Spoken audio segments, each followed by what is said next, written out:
Good evening, ladies and gentlemen, and welcome to the Ray Tampa Podcast. Our podcast offers bold commentary on various subject matters with a laser-like focus on the truth. My name is Ray Tampa, and I'm the host of the Ray Tampa Podcast. We have in our studio two talented and intelligent gentlemen, Mr. Russell Cato and Mr. Jamie Wilson III, my co-host. Also, we're pleased and honored to have once again Mr. Brent Robinson, a longtime teacher at Dunedin High School, as our guest. Thank you, gentlemen. All right, welcome to the podcast, Mr. Robinson. On Friday, January 12th, 2023, Tampa Bay Times reporter Jeff Solacek published an article titled, quote, Pinellas conservatives aim to flip school board in 2024 election, end of quote. This article will be the focus of our discussion today. I'm going to read a verbatim small portion of Mr. Solacek's article prior to the start of our discussion. Here's the article. Quote, shortly after losing her bid to get a novel, The Lovely Bones, restricted in Pinellas County high schools, local Moms for Liberty leader Angela Duboc said she had no plan to file more book challenges. Having failed in several attempts to sway school district policies and actions, Duboc set her sights on the next election.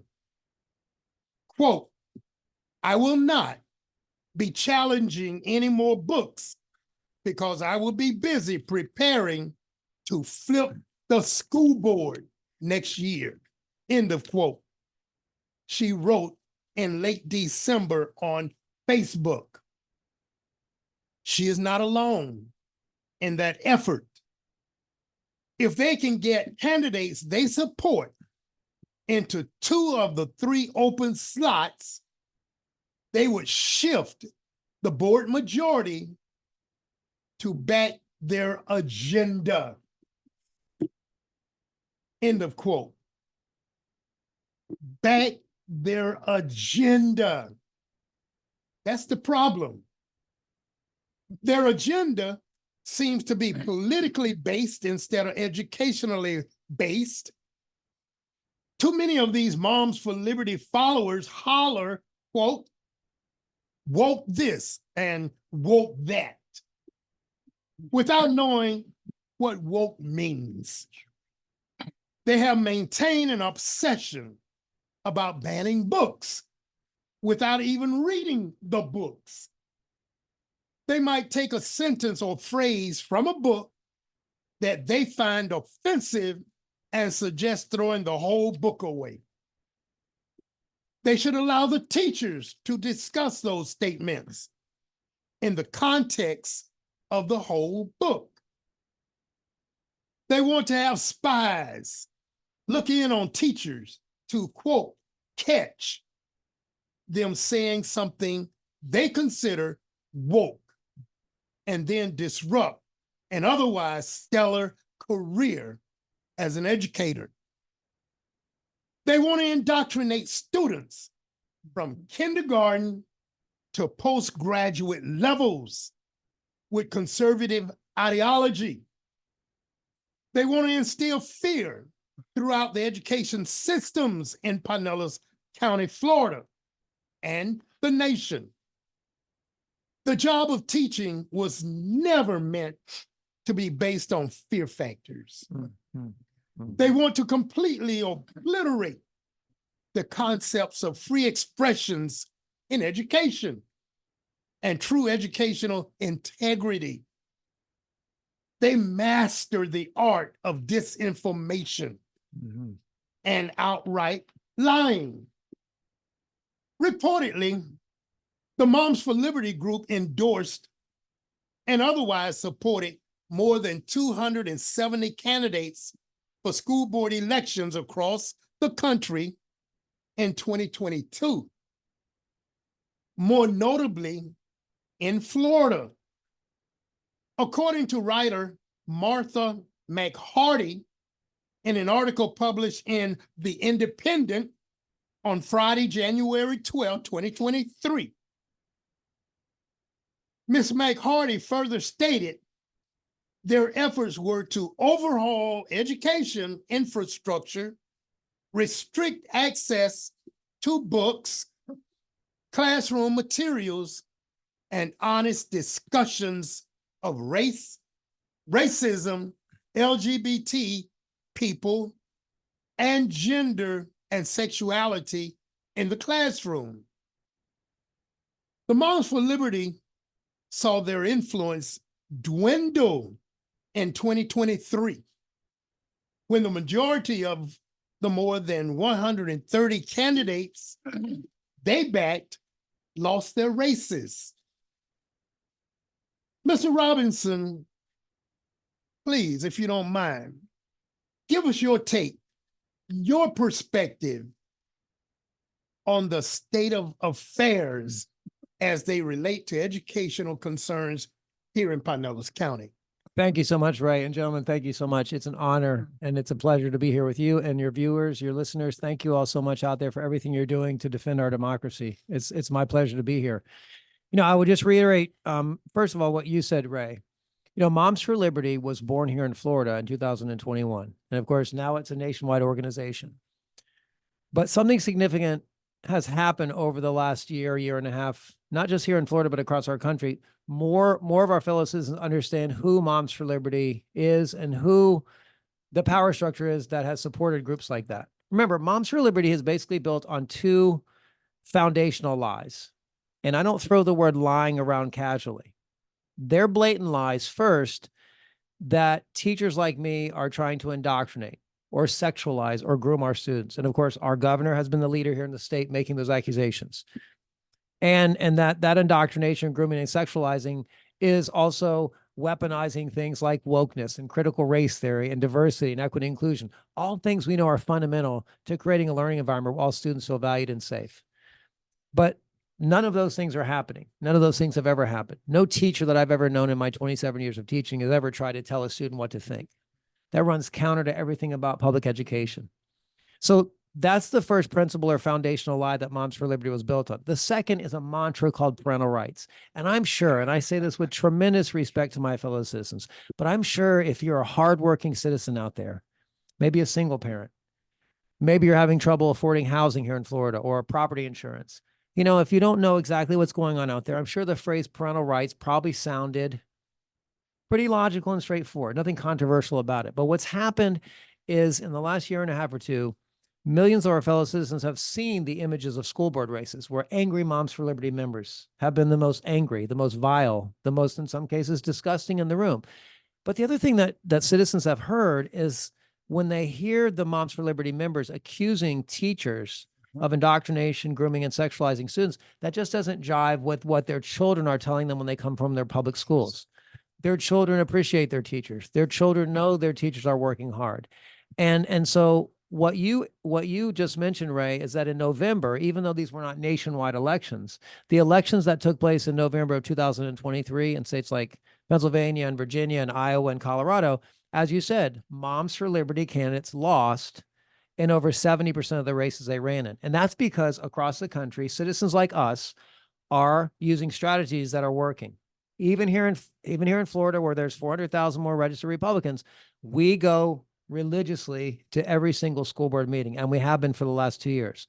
We're the kindest, most decent, but the most fierce and credible people in the room. And when there's 35 or 40 of those citizens speaking to defend public schools and defend public school teachers, more Americans are awakened and educated about what Moms for Liberty represents. But we're here because we're concerned about the election, as you said, Ray, that's coming up in 2024. Because as you said so rightly, if Moms for Liberty gains a majority on the board, they will do what they've already done in 7 counties here in Florida. They will immediately fire the superintendent. And our superintendent just happens to be a person of integrity. I taught with Kevin Hendrick for 5 years. We're lucky to have him here in Pinellas County. And so what we have to do is educate our fellow citizens that what we must do is come out to the polls to defend public education and ensure that Moms for Liberty does not ever again elect a member to a school board here in Pinellas County or anywhere else across the state. So again, I'm so grateful to be here with you. Well, I'm so grateful that you're here. I guess I can speak for the others as well. Oh, yeah, Definitely. definitely so. I can't say enough about the fact that you have a very firm understanding, knowledge base of the ridiculousness that's going on with that crew of people. And I just want to say, Ray, that the reason I do, and I apologize if I get emotional, but it's because me and many other teachers across the state, we've been living this. You know, it's hard to believe that at the beginning of the 2021-2022 school year, I'm just starting the teaching of a one semester elective that I'm so proud and humbled and honored to teach African-American history. And I had a parent who at the time I didn't know was a member of Moms for Liberty, but you know, she enrolled her son in my class just so he could get a copy of the course outline and syllabus. She used that to file a textbook appeal. She used that to file a formal records request. And all of that was as all of this in Florida was just beginning. And here we are 2.5 years later, still fighting to defend our public schools. Well, as I indicated, they have spies that they want to try and get some information on teachers and disrupt an otherwise stellar career of Mhm. people such as yourself. That's right. Ridiculous. They have no interest in doing what's in the best interest of the kids. Indeed. Right. They're supporting a political agenda by a ridiculous governor. I want to ask the gentleman that I'm so honored to be here with again for a second time, and thank you again, Ray.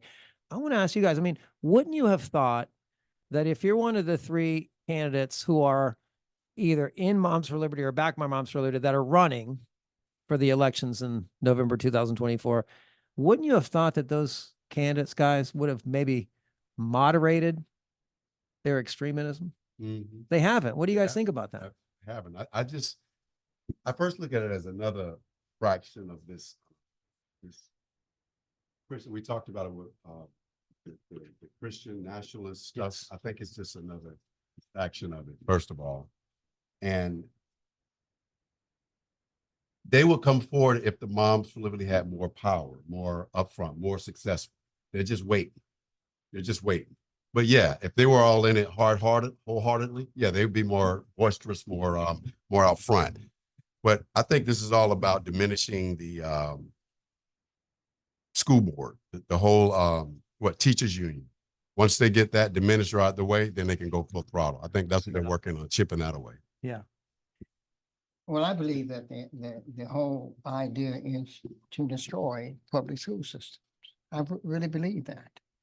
You know, if I can privatize the educational system, look what I can do with it. I could put all this stuff in. It's easy to do this. I was listening to Jake Tapper this morning, and I heard something that was outstanding to me. This country is coming over something called power over principle. Hmm. You understand that? Indeed. Yeah. See, that's what we're fighting now. Power over principle. Right. It's the idea, if I can gain power, the hell with the status quo. I don't need the status quo. Look at Trump. I go back and say this in all sincerity. If you look at the 14th Amendment to the Constitution in relation to Trump, it's no doubt he violated that. But yet we got to discuss that. Yeah. We got to put it on a platter to say, you know, I don't know if this fits his character. Well, this is the same thing in education. And let me say this too, Ray. Mm-hmm. If you look at the Moms of Liberty, highly hypocrisy. You understand what I'm saying? It's a lot of hypocrisy here, Ray. And I tell people this, if you're biblical people, I want all of you to go back and read John 10:10 and Hosea 4:6. I'm not going to tell you what it is. I just want you to go back and read it. John 10:10. John 10:10. 10:10 and Hosea 4:6. I Okay. want you to go back and read it. I ain't going to tell you what it is. Okay. Well, I think you're alluding to something that is maybe perhaps the deepest irony. And you mentioned Christian nationalism. You know, undoubtedly these candidates will probably position themselves as God-fearing, Mhm. Christian-loving. Mhm. And yet the fundamental irony is that the fundamental principles you mentioned that we're really standing to defend in public education are the most essential foundational principles that our country's really built on. And I've been saying for many years, long before Governor DeSantis ever was elected to office, you know, I've been saying, and I know it sounds cliched, but that public schools really are the foundation of our democracy. Right.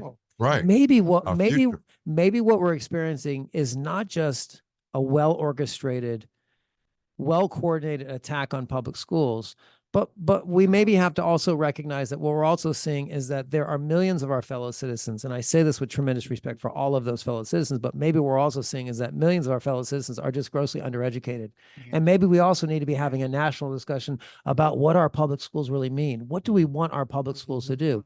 Do we want our public schools to create well-informed citizens? Do we want our public schools to raise citizens to believe in something called the greater good? You know, the greater good is when I think about solutions to problems that I'm not just thinking about myself, I'm thinking about my neighbor, I'm thinking about Yeah. my community. And here we are in Martin Luther King weekend. I'm thinking about Dr. King, you know, talking about the parable of the Good Samaritan and what will happen to me if I do not help that man. You talk about biblical references. You know, so here we are.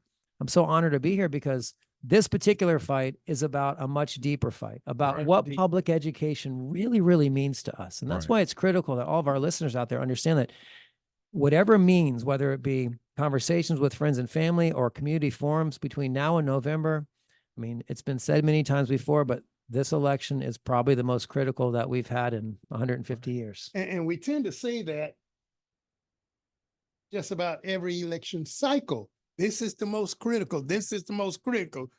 But I'm willing to bet this is in fact the most critical. This is the one. Yes, it is. We got on our local level, these nuts wanting to control the school board. Mhm. And on the national level, Same thing. we got these nuts wanting to control the nation, one of which even wants to become autocratic, Yes, that's what we call. one of which wants to be a dictator, Yes. one of which is as stupid as they come, who needs to be in jail. But you know, we'll leave that right? alone for right now. Let's go back to Moms for Liberty. But What you you know what, think? as we bring it back to the local level, remember, there are people that support autocrats and dictators for one reason. It doesn't take a lot of effort. Let those people do the work for you, especially if you believe in the deep state, you believe the pandemic was a hoax, you believe the election was stolen, you're willing to support a person because he's demonizing any number of, quote, others. Mhm. And if you believe, again, what does make America great again mean? It means somehow that you believe your country has been taken from you. And a lot of these people believe their country's been taken from them. And that at the end of the day, we look in the mirror, hey, wait, we're the people they're talking about when they demonize these others. But you know what? We're fighting back. We're standing up to it. And again, we're going to be the kindest, most decent, but the most fierce and credible. So if we get to our local race, you know, the reason I asked the question about, is it surprising that these three candidates running in Pinellas haven't moderated their message? They're just as extreme as they've ever been. Mhm. And the things they're saying about public schools, they're still making claims in the article you just referenced on Friday, Ray. They still use words like indoctrination. Mhm. I mean, Erica Picard, with all due respect, I worked with Erica for 5 years. She was a guidance counselor at Dunedin High School. Now, if you're a guidance counselor, you would have talked to hundreds of parents. And I'm willing to bet she heard parents calling, sometimes complained about any number of things, but I'm willing to bet she never once heard a parent complaining that the teacher was trying to indoctrinate their kids. Right. And yet she's still making the accusations. I wrote down one of the quotes that she said. You know, she said that during the pandemic, quote, parents saw what they were teaching. And I thought, saw what teachers were teaching? We're teaching the curriculum standards like we always have. Right. She is sadly a person who should know how public schools work as an employee for 5 years as a guidance counselor. And yet she's still making these baseless accusations. And I think that it's critically important that we not only educate our voters about this, but also that we back the candidates that are running against Eric Picard and these other two candidates so that we can be present at forums where these candidates are going to be answering questions, and we can ask them these questions about, hey, do you really feel this way? Because they're still making the same claims that Moms for Liberty has based their existence on for the past 2 years. And as I mentioned, we saw what happened in November. Moms for Liberty was completely repudiated. The only difference between those states and Florida is that there are 400,000 more registered Republicans. Now, what we're doing here in Florida and Pinellas County is working, but we need more people to come out to those school board meetings. Right. And listeners out there, please, Excellent. January 23rd at 5 p.m., please come to that school board meeting.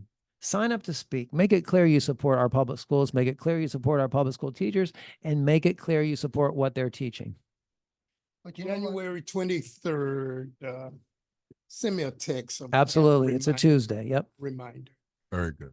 Well, No, go ahead, Russ. What he is saying is so true, but here's, and you made this comment in your writing. One of the things that is in place with a capital letter in each and every letter is fear. Yes. You notice that? If you can push that concept of fear into people, Mhm. I was listening to what you were saying about that lady. She's a well-educated lady and she knows better. You see what I'm saying? But if she can use fear to get to people, Indeed. that is the tactics of the Magnet Party. That's right. That's what they're doing. Yeah. Intimidate, harassment, discriminate. All of these things is a part of what you're seeing right there. And speaking of fear, I mean, I took some notes on one of the candidates, Daniela Moroff in District 1. You know, she said in that article, right, she said she wants to create an anonymous tip line so that parents can report a teacher, quote, preaching woke indoctrination. The other candidate, Stacey Geyer in District 5, she said, our universities, and you know, there are thousands of universities across the country. She said, our universities are, quote, woke, which means we're raising a socialist society. So Oh, those kind of fears are still the basis of the Moms for Liberty campaign.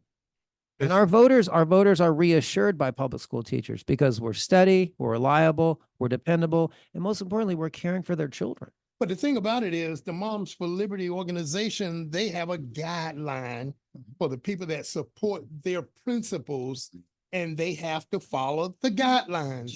Whether you really believe in this stuff you're saying, follow the guidelines. Mhm. Is Right. what they say to their Mhm. membership. Mhm. And the people running for the school board. Now, I did take note that that one individual that is being advised by Chris Latvala seems to be breaking away from the other two. That's Erica Picard. That's Picard. Yeah. That's the one that you worked with at Dunedin, right?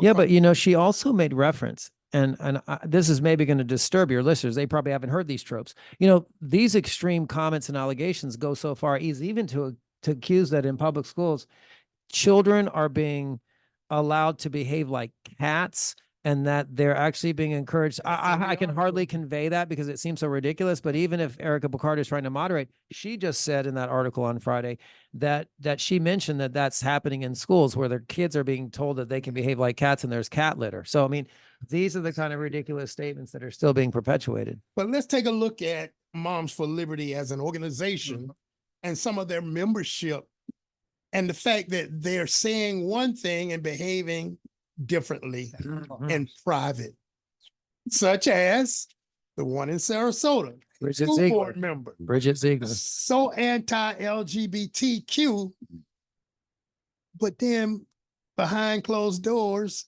she's engaged in a relationship with another woman, Mhm. though her husband is also in that relationship. That's right. Oh, man. And then they preach morality and all of this nonsense. And there's another school board member who was caught shoplifting at Target. Mhm. Moms for Liberty person. Mhm. Moms for Liberty person caught shoplifting at Target. So we got shoplifters, we got Philanderers. Oh, yeah. all nonsense. Mhm. Right. But then they sit up on those dice and preach all this nonsense like they are almost as holy as God. Yeah. Man, give me a break. You know, Ray. Moms for Liberty, what we need is a group called Dads Against Stupidity. Amen. Dads Against Stupidity. I was reading an article, and then I was reading the comments following that article. It was an article about Moms for Liberty. And a lot of the 68, 70 commenters were really bashing Moms for Liberty, Mhm. really bashing them. And I have it in here, but I don't want to take time looking for it, but I'll just make the point. People don't buy this nonsense.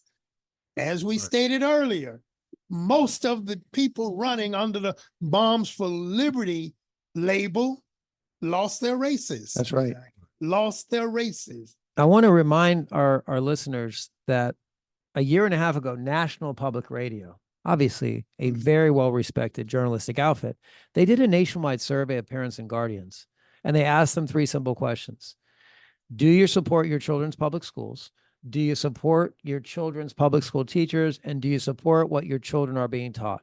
Again, nationwide survey of parents and guardians. 75 to 80% of the respondents said yes to those 3 questions. Yes. Now, when I learned that about a year ago, I realized what's critical to us is that we have to engage the public. And I think that's what we saw in the November elections, is that more of the public, as you just mentioned, Ray, are waking up to the truth about Moms for Liberty. So what's critical is that we organize and we mobilize and we educate our fellow voters so they come out to vote. And if they are able to come out and vote, we should be able to easily protect those sitting on the board. And then we can then encourage and help other people replicate the same strategies in other school Right, districts to right. make sure that none of this ever happens again anywhere in Florida. Right. You know, And- go ahead, Jay. Sorry. And what you're saying is really important. Like, we really need to go out and hit it hard, because I think of this in a strategic military type fashion. It's going to be other groups besides Moms for Liberty. It's going to be other ones. If they fail, the big money is going to go behind, the big Republican money is going to go behind whatever gains traction. Truly. Right now, they're not gaining traction, so it'll be somebody else. But getting the school, having control of the schools is vitally important to them, because that shapes their plan, their project, the new America that they want. That's right. So if you can get our youth and start there, that's what they want. But this is going to be a fight. Moms, Patriot Mothers, Moms of Liberty, all of them, they're just one. This is like a tribe. This is like the first wave. This is like the infantry going in first. Indeed. And then- remember, Moms for Liberty is not a grassroots organization. Right. Moms for Liberty is a front for very well Right. funded right-wing Exactly. organizations. And once they get traction and start making effect, once they see that, okay, they're gaining traction, they're making progress, then the big money's going to come in That's right. and support. So like you said, we got to hit it head on now Yeah. and just totally wipe it out. Go ahead, Russ. Go ahead. No, I want you to. I think in what we got to do, it's like to kill a snake, you have to cut the head off. Indeed. You You have understand, to. understand that? So I'm saying we got to cut the executives off, the one who is at the top. Yeah. If you look at the census, you look at the Trump, these are the people that you got to cut the head off. Indeed. And I hate to You sound, Don't do that. yeah, I hate to sound like a history teacher, but we all lived through 2020. Yes. And we understand that after Breonna Taylor, Ahmaud Arbery, and of course, after Yeah. millions of people around the world watched George Floyd die on video, you know what happened? Hundreds of thousands of Americans of all ethnicities, all cultures took to the streets. And you know what happened? A lot of those Americans, including a lot of white Americans, Mhm. started to want to know, you know what? Yeah. What would have otherwise been the unfortunate death of Yes. another Black man at the hands of the police? It was something deeper, because they were also seeing our institutions badly corroded, as the pandemic revealed that, as Trump mismanaged the pandemic. So, a lot of those Americans started saying, you know what? I think now there's something more to what I saw with Mhm. George Floyd, Ahmaud Arbery, and Breonna Taylor. And they started questioning. And you know what? They started wanting to know more about systemic racism. They started Yeah. to want to know more about our nation's history. Mhm. But the counter to that has been a very well orchestrated backlash. Mm. We're living through a well coordinated, orchestrated backlash. Mhm. And that's why you're so right, Russ. We have to stand up and cut the head off. Mm. Now, when we do it, you heard me say it, kind, decent, credible, and fierce. Mhm. Mhm. But that's been working. We just have to make sure we continue to organize and mobilize. And I'll say one final thing is that, in my opinion, we would never have been to this place in this country where Trump was elected if we had all been doing our part for the last several decades to Right. get involved in Right. participatory democracy. Mhm. And you know what participatory democracy is? It's more than voting. It's organizing your fellow citizens. It's Mhm. organizing fellow voters. Mhm. And part of that is meeting people where they are Mhm. Yes. and making sure that we're not here to tell you what to think. We're here to engage you, because here's the thing. Democracy is hard work.